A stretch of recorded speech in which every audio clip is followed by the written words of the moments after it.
Selamat datang. Semoga kalian selalu dalam lindungan Tuhan Yang Maha Esa. Senang berjumpa kembali. Semoga kalian selalu dalam keadaan sehat. Ingat, jadilah siswa disiplin, siswa yang taat aturan. Mengenai kedisiplinan ini, kemarin kita sudah menyimak video tentang mengapa kita diliburkan selama 14 hari dalam wabah corona ini. Mengapa liburnya diperpanjang? Nah, sebelum kita belajar, video tersebut akan Bapak ulang agar makin banyak anak yang memahami isi video tersebut. Dan juga memahami betapa pentingnya untuk tidak keluar rumah agar penyebaran virus corona ini cepat berhenti. Baik, kita langsung ke videonya. Informasi ini dikutip dari Dr. Reysa Brotoasmoro. Bagaimana 14 hari mampu menghentikan laju penularan COVID-19? Yang perlu kita ketahui, anak-anak memang senang libur sekolah 14 hari. Namun sayangnya, banyak orang yang belum memahami. Mengapa 14 hari dan untuk apa? Maklum, himbauan itu tanpa disertai penjelasan yang memadai. 14 hari itu sangat penting dan harus disertai tindakan kepatuhan. 14 hari itu mampu menghentikan laju penularan COVID-19 dan mampu menyelamatkan ribuan orang. Bagaimana bisa? Begini, ketika seseorang kontak dengan apapun yang bisa menginfeksinya dengan COVID-19, maka harus ditunggu minimal 14 hari. Jika tidak terjadi apa-apa, maka orang itu aman. Nah, libur 14 hari itu untuk memotong rantai penularan, dan ini baru akan berhasil jika semua orang tetap tinggal di rumah masing-masing selama 14 hari itu. Kenapa harus begitu? Contoh, seorang anak mulai libur tanggal 16 Maret selama 14 hari. Dia akan masuk sekolah lagi pada hari ke-15. Ternyata anak ini dan keluarganya menggunakan waktu libur itu untuk jalan-jalan, mengunjungi kumpulan orang, ke tempat saudara, ke mall, dan lain-lain. Seandainya dia jalan-jalan di hari ke-10 dan tertular COVID-19 di tempat yang ia kunjungi, mungkin pada hari ke-14 atau 15 belum ada tanda-tanda dia sakit, tetapi dia sudah membawa COVID-19 di tubuhnya dan berpotensi menularkan. Andai dia masuk sekolah pada hari ke-15 dan seterusnya, maka 14 hari libur sekolahnya itu tidak ada gunanya. Penularan terjadi juga di sekolah, efek domino akan berlangsung dan rantai penularan tidak terputus. Untuk itu semua orang harus bekerja sama. Semua warga Indonesia harus membantu dan warga harus kompak, yaitu patuh untuk tidak kemana-mana dalam 14 hari itu kecuali untuk hal yang sangat perlu. Waktu 14 hari itu berguna untuk saling pantau. Jika ada orang yang menunjukkan gejala-gejala menderita serangan COVID-19, bisa segera ditangani dan hopefully penularannya hanya stop di dia, karena dia tidak kontak dengan orang lain dalam 14 hari itu. Jadi, mari kita mengisolasi diri untuk diri sendiri dan orang lain. Mungkin pula dalam skala besar untuk umat manusia. Mohon bantuannya untuk share dan jelaskan hal ini kepada orang lain, supaya semua patuh dan pemerintah terbantu untuk stop penularan COVID-19. Jika tidak, maka 14 hari libur itu percuma. 14 tahun pun tak bisa stop penularan. Semoga kondisi dunia segera pulih. Dr. Reysa Brotoasmoro.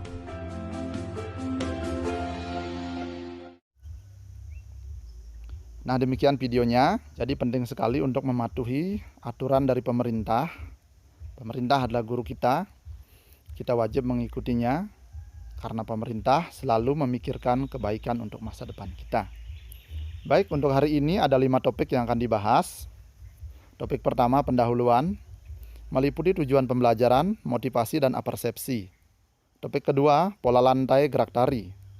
Nanti kita akan menyimak video dan audiobook. Topik ketiga, siklus air dan bencana kekeringan. Kita akan menyimak audiobook kembali. Topik keempat, ayo berkreasi. Di sini bagi yang senang menggambar ya, pasti akan. Kita lanjut ke topik pertama. Pendahuluan. Tujuan pembelajaran ada 6. Yang pertama, melalui kegiatan mengamati video tari, siswa mampu mengidentifikasi berbagai bentuk pola lantai tari dengan baik. Kedua, melalui kegiatan pengamatan, siswa mampu menjelaskan pengertian pola lantai dengan benar. Nomor 3, melalui kegiatan mencoba, siswa dapat memperagakan pola lantai gerak tari kreasi daerah dengan benar. Nomor 4, melalui kegiatan berdiskusi, siswa dapat menyebutkan peristiwa pada teks dengan benar. Nomor 5, melalui kegiatan berdiskusi, siswa dapat menjelaskan tentang ketersediaan air bersih dengan benar. Tujuan terakhir, melalui kegiatan berkreasi, siswa dapat membuat karya poster tentang dampak siklus air bagi kehidupan. Nah, dalam belajar, pastikan kalian selalu bekerja keras, bekerjalah semaksimal mungkin agar mendapatkan hasil yang terbaik. Kemudian bersemangat dalam belajar. Yang terakhir, percaya diri. Nanti ada tari, ada membuat poster, lakukan dengan percaya diri. Untuk mengawali pembelajaran, marilah kita menyimak video berikut ini. Kita ada juga informasi lain nih, ini tentang pemuda lain juga ya yang membawa nama Indonesia di mata dunia nih. Iya, kali ini giliran para siswa sekolah menengah atas SMA Negeri 28, maksud saya di Jakarta, yang memenangkan Grand Prix pada kejuaraan dunia World Cup of Folklore kedua yang diselenggarakan di kota Veliko Tarnovo, Bulgaria pada 11 hingga 20 Mei yang lalu.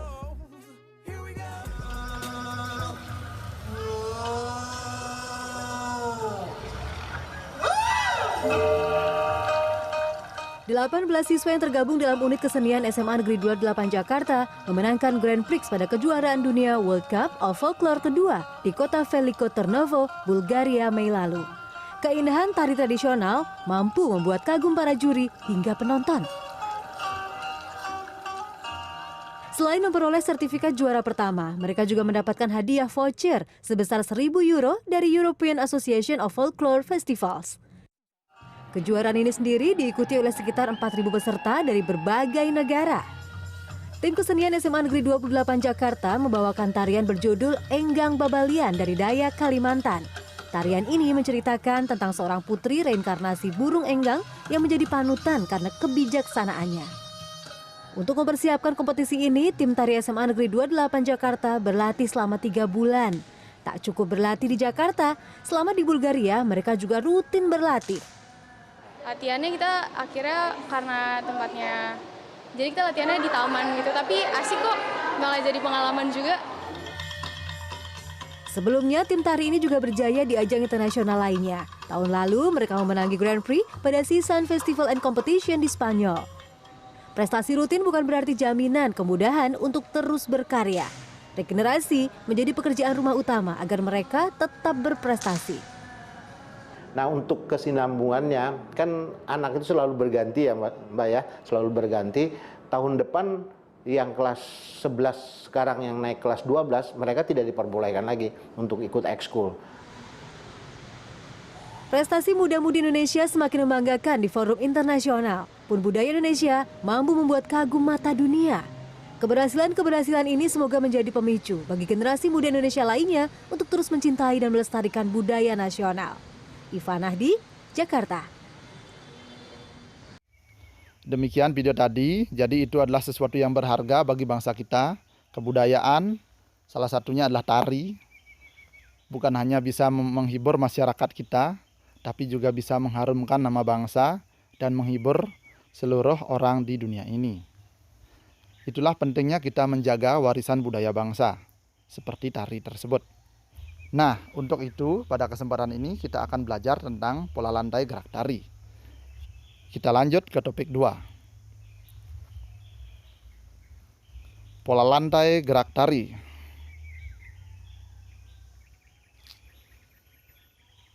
Untuk memahami pola lantai gerak tari ini, simaklah audiobook berikut. Cermati isinya dengan baik. Kita mulai. Pola lantai gerak tari. Pada saat menari, penari kadang bergerak ke kiri, ke kanan, maju, mundur, atau bergerak membentuk lingkaran. Jika digambarkan, seolah-olah ada satu garis imajiner yang dilalui penari selama menyajikan satu tarian. Garis imajiner juga dapat digambarkan dengan melihat formasi para penari dalam memperagakan tarian. Para penari dapat membentuk formasi garis lurus, lengkung, segitiga, atau lingkaran. Bentuk formasi garis dapat berubah-ubah selama penari menampilkan sebuah tarian. Garis imajiner yang dilalui oleh penari saat melakukan gerak tari disebut pola lantai. Pola lantai merupakan garis imajiner yang dibuat oleh formasi penari kelompok. Secara umum, pola lantai berupa garis lurus atau garis lengkung. Bentuk pola garis lurus dapat dikembangkan menjadi berbagai pola lantai, di antaranya horizontal, diagonal, garis lurus ke depan, zigzag, segitiga, segi empat, dan segi lima. Bentuk pola garis lengkung dapat dikembangkan menjadi berbagai pola lantai, di antaranya lingkaran, angka 8, garis lengkung ke depan, dan garis lengkung ke belakang. Perhatikan gambar-gambar berikut. A. Penari bergerak melalui garis lurus ke depan. B. Penari bergerak melalui garis diagonal. C. Penari bergerak melalui garis horizontal. D. Penari bergerak melalui garis diagonal. E. Penari bergerak melalui garis lurus ke depan. F. Penari bergerak melalui garis lingkaran. Bentuk pola lantai dari gerak yang dilalui penari. Nomor A. Formasi penari membentuk pola lantai diagonal.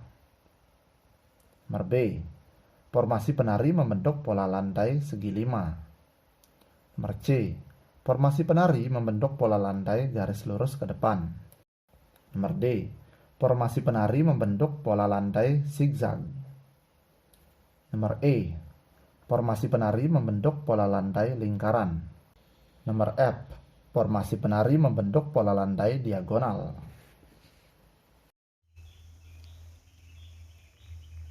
Kemudian, kalian simak 2 video tari berikut. Tolong ingat semua isinya. Amati dengan baik ya, gerakan-gerakan tarinya.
Спасибо. Встречайте наш первый коллектив. Танцевальный клуб международных программ из Индонезии. художественные руководители Яхья Бухаринин и Рассан Янин, Ришки Айсияри, Попури Истанцев.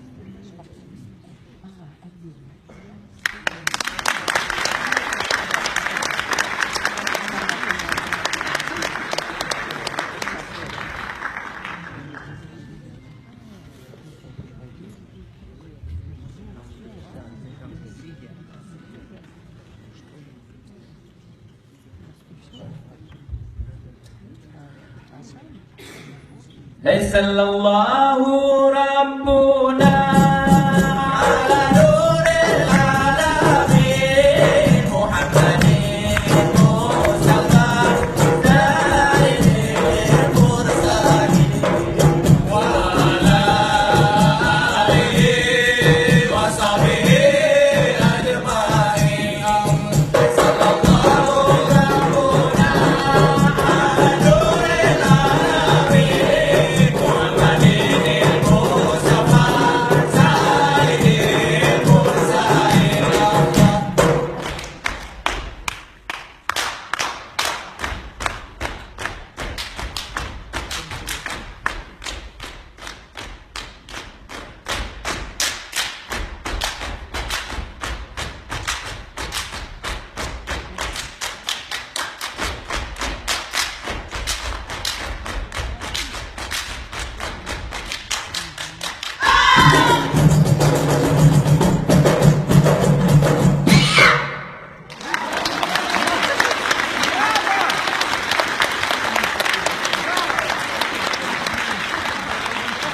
Nyawa getahnya di dalam badan, barang pinjaman si ada Tuhan beri untuk bawa cek dan sejauh pulang. Nyawa dalam badan Tuhan berjebri Allah. Nyawa getahnya di dalam badan, barang pinjaman si ada Tuhan beri untuk bawa cek dan sejauh pulang. Nyawa dalam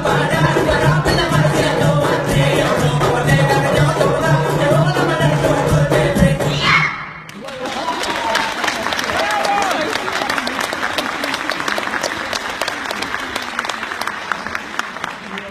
uring belah otak uring megong biarkan lagau dalam dunia dan kepakai bagi ngertanya udah lam nangkau memuti data uring belah otak uring megong biarkan lagau putra utama dan kepakai bagi ngertanya udah lam nangkau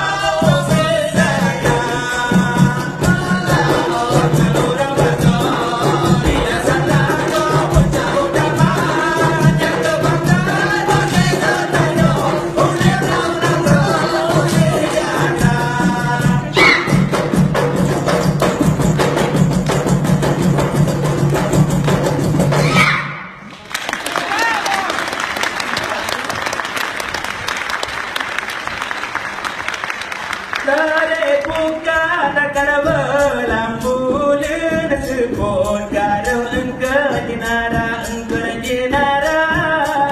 Tarik bukan akan berlambulan sebut kado engkau jenara engkau jenara. Tarik bukan akan berlambulan sebut kado engkau jenara engkau jenara. Tarik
Nah, waktunya kita mengamati. Nah, seperti ini tugas kalian dalam Ayo Mengamati. Setelah mengamati audiobook dan 2 video tadi, jawablah pertanyaan-pertanyaan berikut. Nomor 1. Tuliskan kembali pengertian pola lantai menggunakan bahasamu sendiri. Usahakan agar orang lain memahami dengan mudah saat membaca tulisanmu. Gunakan kosakata baku. Nomor 2. Gambarlah pola lantai yang terlihat dari 2 tarian pada video tersebut. Silahkan kerjakan tugas ini dengan baik, bisa di-pause atau dijeda sejenak. Setelah selesai silahkan dilanjutkan. Untuk mematangkan pemahaman kalian tentang pola lantai gerak tari ini, marilah kita berlatih. Kegiatan ini bisa dilakukan di waktu-waktu senggang kalian. Jadi silahkan lihat sebuah video tari kreasi daerah. Perhatikan gerakan dan pola lantai penari dalam menyajikan tarian. Perhatikan baik-baik. Nah, kalian tirukan 5 gerakan dari tarian tersebut. Berlatihlah melakukan gerakan-gerakan tari tersebut hingga dapat memeragakan dengan benar. Nomor terakhir, buatlah pola lantai sesuai dengan gerakan yang dipelajari. Jika kalian sudah selesai, boleh dilanjutkan videonya. Nah, kita masuk ke topik berikutnya. Topik 3. Siklus air dan bencana kekeringan. Untuk memahami materi ini, silahkan simak audiobook berikut dengan baik. Pahami isinya. Kita mulai. Siklus air dan bencana kekeringan. Peristiwa siklus air merupakan peristiwa sehari-hari yang sering tidak disadari oleh manusia. Siklus air menghasilkan air bersih yang berguna untuk kehidupan manusia. Manusia memerlukan air bersih antara lain untuk keperluan rumah tangga, keperluan industri, dan juga pertanian. Siklus air menghasilkan air bersih. Pada saat proses penguapan, kotoran pada air tidak ikut menguap. Uap air yang menguap adalah uap air yang bersih. Pada saat turun hujan, air yang dihasilkan pun adalah air bersih dan siap digunakan untuk berbagai keperluan. Air hujan yang jatuh sebagian akan diserap oleh tanah, lalu menjadi air tanah. Air tanah adalah air yang mengalir di bawah permukaan tanah. Air ini biasanya lebih jernih dan bersih karena sudah tersaring oleh lapisan tanah dan akar tumbuhan. Untuk mendapatkan air tanah, manusia membuat sumur dengan cara menggali lubang. Air hujan yang tidak terserap oleh tanah akan terus mengalir menjadi air permukaan. Lalu air itu menuju tempat yang lebih rendah seperti sungai, danau, dan laut. Air permukaan adalah air hujan yang tak dapat diserap oleh tanah tetapi diserap oleh permukaan tanah, sehingga mengalir di atas permukaan tanah dan kemudian menguap kembali. Air ini biasanya lebih kotor karena mengandung lumpur. Air ini juga biasanya membawa berbagai macam material dari proses erosi. Pada musim kemarau, air hujan yang turun menjadi berkurang. Air hujan yang turun biasanya langsung diserap oleh tanah menjadi air tanah. Jika air sungai dan danau surut akan menyebabkan berkurangnya penguapan air sebagai pembentuk titik-titik air di awan. Akibat dari semakin sedikitnya awan adalah semakin berkurangnya curah hujan. Oleh karena itu, sumur-sumur penduduk pun menjadi kering. Di saat inilah biasanya terjadi kelangkaan air bersih. Jika kelangkaan air bersih terjadi dalam waktu yang panjang, bencana kekeringan akan terjadi. Mari kita biasakan menghemat penggunaan air dalam kehidupan sehari-hari.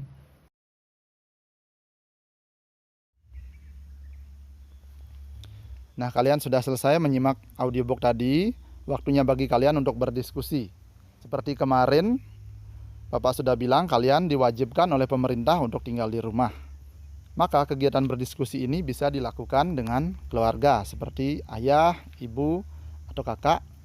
Bisa juga dengan teman-teman melalui aplikasi pesan singkat seperti WhatsApp atau lainnya. Baik, kita lihat saja tugasnya. Silahkan kalian diskusikan hal-hal berikut. Nomor 1. Peristiwa apa saja yang terjadi pada teks siklus air dan bencana kekeringan? Nomor 2. Bagaimana proses siklus air menghasilkan air yang bersih? Jelaskan. Nomor 3. Apa yang dimaksud dengan air tanah? Nomor 4. Bagaimana perbedaan air tanah dengan air permukaan? Kemarin sudah pernah dilakukan percobaannya, silahkan diingat. Nomor 5. Mengapa air permukaan biasanya lebih kotor dibandingkan dengan air tanah? Jelaskan. 6. Apa akibat dari musim kemarau yang panjang? Silakan selesaikan dengan baik tugas ini. Jika sudah, boleh dilanjutkan. Kita sampai di topik yang keempat. Ini adalah pelajaran yang menyenangkan bagi kalian yang memiliki hobi menggambar. Ayo berkreasi. Silakan gunakan imajinasi kalian. Tugasnya seperti ini. Berdasarkan audiobook Siklus Air dan Bencana Kekeringan, buatlah sebuah poster tentang dampak terganggunya siklus air semenarik mungkin. Contoh posternya ada di atas. Silakan kerjakan posternya, buat semenarik mungkin, diwarna. Jika sudah selesai, silakan lanjutkan videonya. Nah, kita sampai di topik terakhir, evaluasi. Nanti dilakukan lewat kuis yang akan diberikan di jam-jam yang ditentukan. Semoga pembelajaran kali ini bermanfaat bagi kalian. Dan jika memang bermanfaat, silahkan share atau bagikan video ini kepada teman-teman kalian agar makin banyak anak yang memperoleh pengetahuan dari video ini. Sampai di sini pertemuan kita untuk pembelajaran 2 ini. Terima kasih Bapak ucapkan. Sampai jumpa.